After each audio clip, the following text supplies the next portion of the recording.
And that plane. Her Cessna. Lexie instinctively dug in her heels. No way. Not happening. But her assailant was strong and easily dragged her across the concrete floor of the hangar. She tried not to panic, to not think about the danger of flying at night in the mountains. Yet what did that matter anyway? This guy could very well kill her once her usefulness as a pilot was over. "Wait!" The word came out hoarse as his arm was wrapped tightly around her neck, partially cutting off her air supply. "I need to have a mechanic check the plane before we go." She stalled for time. Why exactly, she wasn't sure. "It's important the engine is in peak flying condition, especially if we're heading out at night." Nice try, but I saw you flying the plane earlier. It's fine. We're leaving now. He ruthlessly dragged her forward. "Lord, please help me." She went limp, her sneakered feet dragging behind in a way that managed to tangle her legs with his. It was enough to knock the sweaty guy off balance. The arm around her throat loosened, and the gun moved away from her side for a fraction of a second. She gathered her strength, but before she could react, the assailant abruptly let her go. Lexie fell to the floor, her knees hitting the concrete hard, but then she quickly jumped up. She heard muffled grunts and saw two dark shadows fighting. A low growl had her taking several steps backward in fear. Through the darkness, she saw the whites of an animal's eyes. What was going on?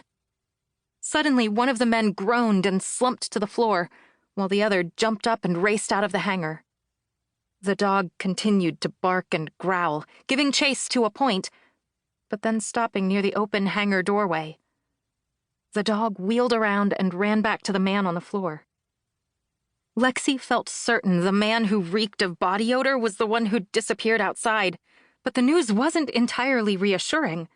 What if this guy was an accomplice? She edged around the stranger sprawled on the floor, giving the dog a wide berth as she made her way toward the light switch. The incandescent lights came on low at first, providing her eyes time to adjust as they slowly grew brighter. The man on the floor didn't move. Was he dead? Was he involved with the man with the gun? She was torn between taking off and staying to make sure the stranger was alive. The dog sat right at his side, which made it impossible for her to approach.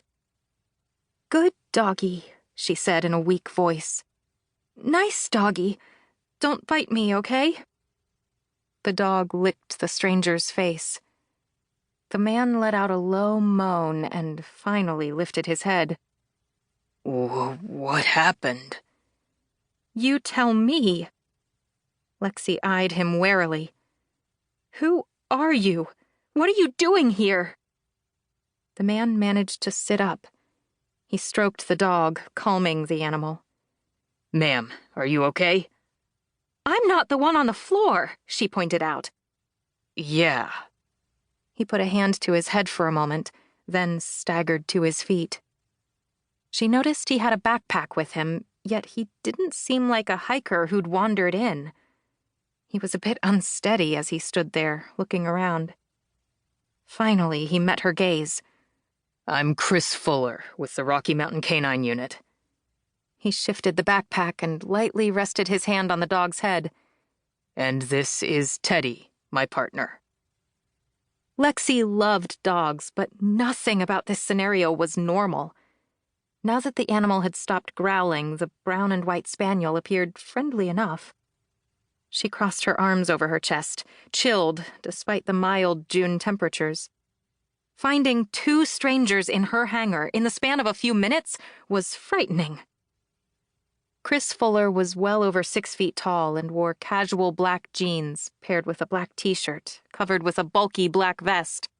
His warm brown skin highlighted his muscular arms and shoulders. He wore his black hair short and had a jagged scar over his left eyebrow, and his intense topaz gaze seemed to look right through her. It took a moment to notice the blood on his